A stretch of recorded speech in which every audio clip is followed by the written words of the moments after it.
Hello ladies and gentlemen, my name is Day9 and I present to you week 1 of the After Hours Gaming League, where 30 top corporations duke it out on the virtual battlefield for a chance to donate $5,000 of my money to the charity of their choice. For any of you fine folks unfamiliar with the AHGL, feel free to check out AfterHoursGaming.tv, the brand new website. And of course, the most important page is the team page, where we can see all the companies involved: Adobe, Amazon, AMD. The list goes on and on. It is alphabetically organized, and as you can see, each team has their own individual team page. Boom!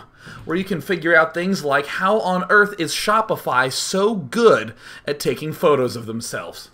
But without any further ado, it's time to announce the very first match of the week. It's going to be Team Microsoft versus Team EA, starting things off on AHGL Week 1. Well, it appears that over here in the left side, we have for Team Microsoft, Megumi X Bear. That is not the Megumi X Bear, the female that streams via TL. No, this is just an adamant fan.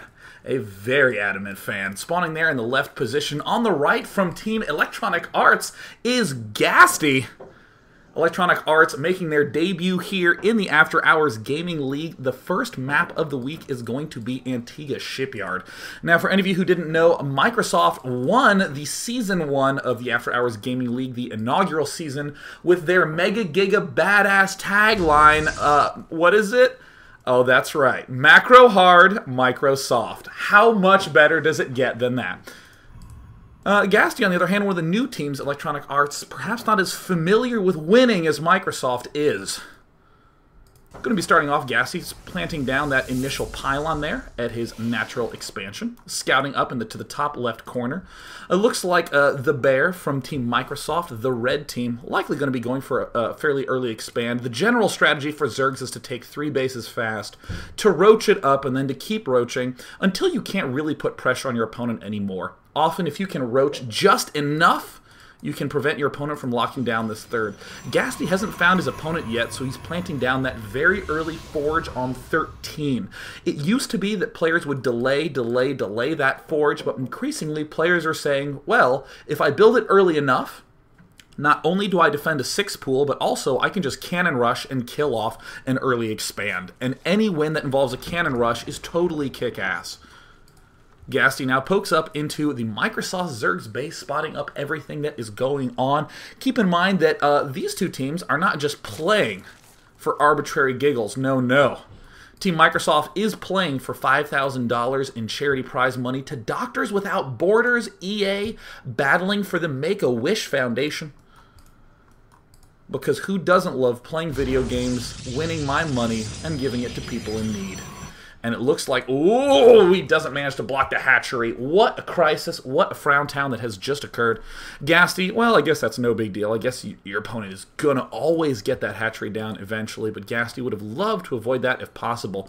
But this does give the Protoss the opportunity to plant down an early gateway before the cannon. He can sneak away with that. He also is at 18 of 18 food. He will be building the gateway. Will he try to sneak away with the pylon as well? There's the photon cannon. Likely is going to have to build a pylon there walling off the back, because there are a few things more annoying than when these Zerglings sort of skirt along the edge, those jerks, and just waltz up directly into your main. Because I know every Protoss player there has had that experience, haven't you? Yes, you have. I know you've had Zerglings in your main base. You're thinking, what are these doing here? I'm not supposed to have Zerglings in my main base. Oh no, Gasty. Gasty potentially did a ghastly error and waltzed himself into a little bit of a painful position. Oh, it looks like the Zerglings, oh, they're going to make a poke, but they didn't skirt around that top edge, so it looks like Gasty has been avoiding a little bit of a crisis right now as his expansion is now up and running. But it looks like the red Zerg from Team Microsoft not really doing too much with that third base, just opting to get his queen up. Interesting choice of gas timing.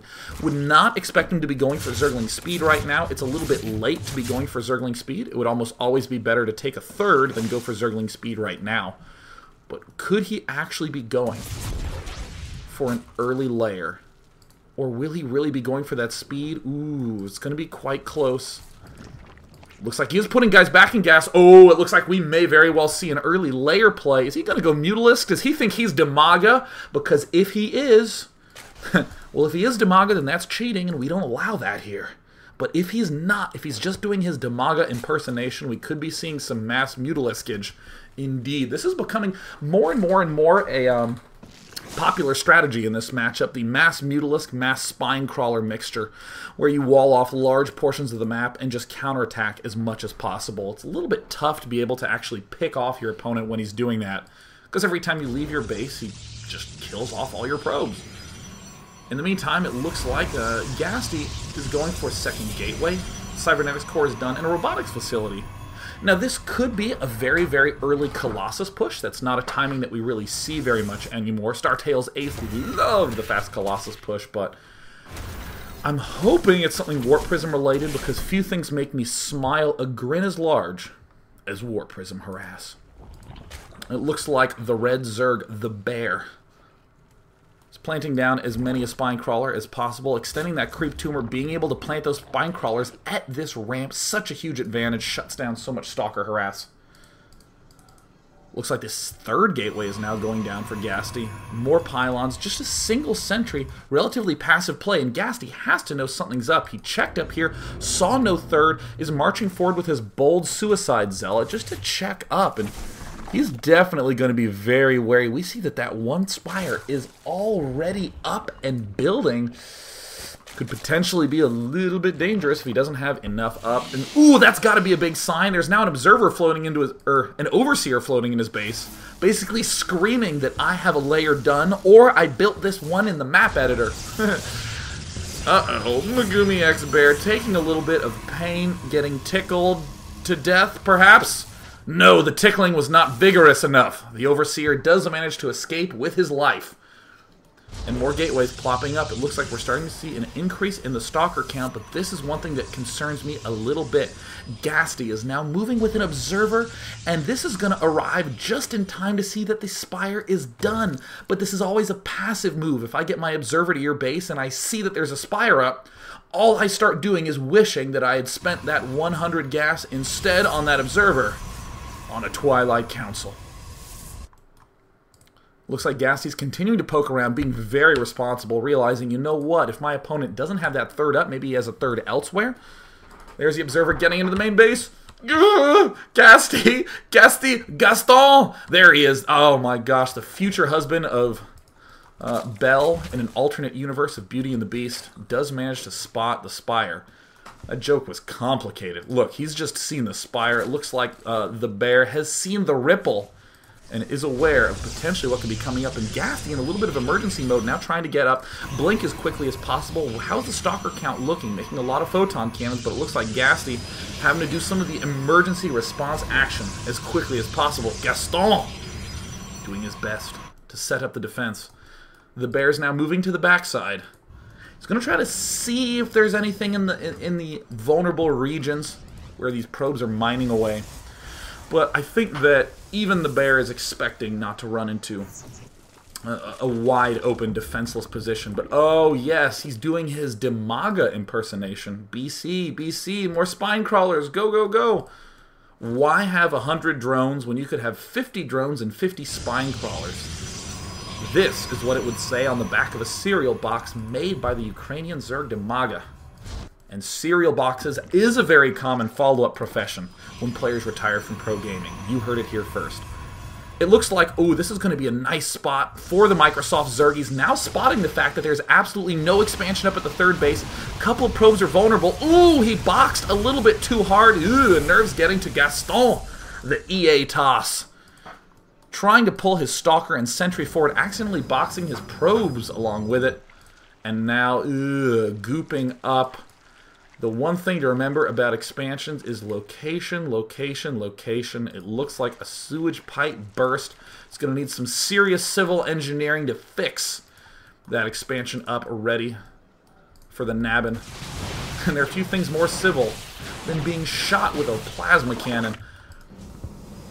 Now it looks like Gasty is just continuing to build up a substantial Stalker force, but the Microsoft Zerg is continuing to rack up as many Mutalisks as possible. Is there any transition coming up? Well, Zergling speed is done. That will allow a little bit of reinforcements, but for the most part, Spinecrawlers aplenty, expanding the creep, getting everything gassed. Look at that, and oh no! Counterattacking with the Mutalisks, the Stalkers are being pulled every which way. Blink directly under the Mutalisk. Manages to weaken them a little bit, but hasn't quite been able to pick them off. This is becoming an increasingly precarious position for the EA Protoss. Desperately needs to get this third base up and really, really needs to start getting up some Templar archives. It looks like we see a Warp Prism coming up, but in the wrong place at the wrong time. Oh, the Warp Prism gets taken down. A little Warp Prism flex now pepper the battlefield. Vulnerable pylons do get taken down. Gaston blinks forward but realizes a little bit too late. He doesn't quite have enough Stalkers. Now having to pull back, the small force would have been nice to put a little bit of counter pressure on. Maybe get the Mutalisk to back up. But so far, Gasty is making every Protoss player feel that empathetic pain. How do you move out when there's that many Mutalisks and you're not Liquid Hero? A lot of people aren't Liquid Hero. Those who are tend to be able to repel this. But other than him, I think that no one certainly knows how to deal with this sort of harassment. There is the +2 flyer attacks. Oh, the Nexus taking some serious pain. The damage is continuing to rack up, but here comes the Stalker Force. He blinks under. It looks like he's trying to target fire. Oh, but the Nexus gets canceled a little bit too early.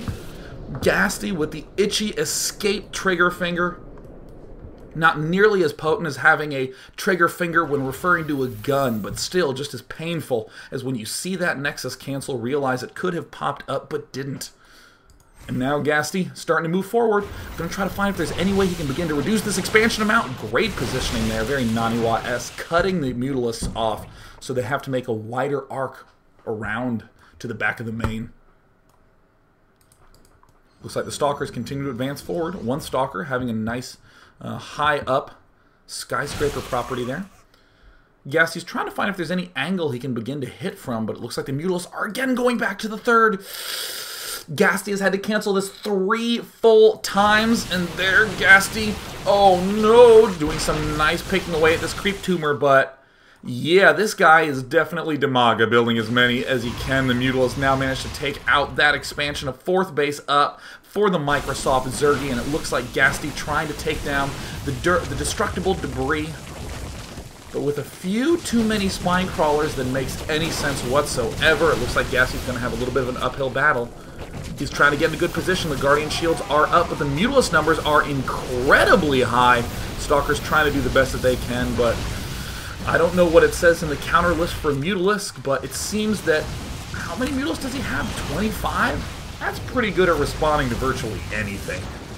Gasty in total retreat mode. One Zealot wondering why he can't blink, but he doesn't even have time to answer because he dies. And now it looks like the Microsoft Zerg is starting to stream in. Oh, one of the regulars on Team Microsoft who racked up a big pile of wins in Season 1. Looks like he might be starting off the inaugural match for Season 2 with a bang, crushing the map control front. Look at that vision on the left flank of the map, completely covering this leftermost expansion. And in that drone count, not too many drones, just favoring expanding and getting more geysers up. And once again, a blink forward, but realizing that the Stalker count is not high enough and the Mutalisk count is too damn high. But Gasty looks like for once he might be able to get up this 3rd base. Don't worry, Gasty, we know exactly how you feel, because we too are not Liquid Hero. And there it goes. It looks like Gasty, oh no, losing a few too many Stalkers, isolating so well the Microsoft Zerg, picking him off, picking his brains apart. And now going for the gold, which does exist in this version of Antigua Shipyard. All the maps in the After Hours Gaming League are those official Blizzard versions. And oh no, the third. Will the third ever see the light of day? Or will it do its impersonation of Duke Nukem forever? Looks like Gasty trying to repel it as best he can. But again, with another brilliant little tactical move, we see the third under some serious fire again. Oh, and Megumi X Bear, the fellow from Microsoft, looks like he has caused a 5th cancel on the expansion. Oh, Gasty, a single Guardian Shield shan't be enough. In the unit counting station we see but a single Stalker, and 1 Observer now is all that remains. Gasty could never quite get the positioning up. Storm not even finished, the main looking fairly dry. 1 Archon is en route, but already we see that the Microsoft Zerg has conquered the map already getting a greater spire up as well, not stopping the transition. Oh, as if it didn't hurt enough. Oh, the pain is maximum. There is the GG. It looks like Gasty types out, and Team Microsoft takes the win, bringing them up to 1-0 in AHGL Season 2, Week 1. Stick around, because when we come back, we get to see if EA can even up the score, or if Microsoft will take it to match point. See you after this short break for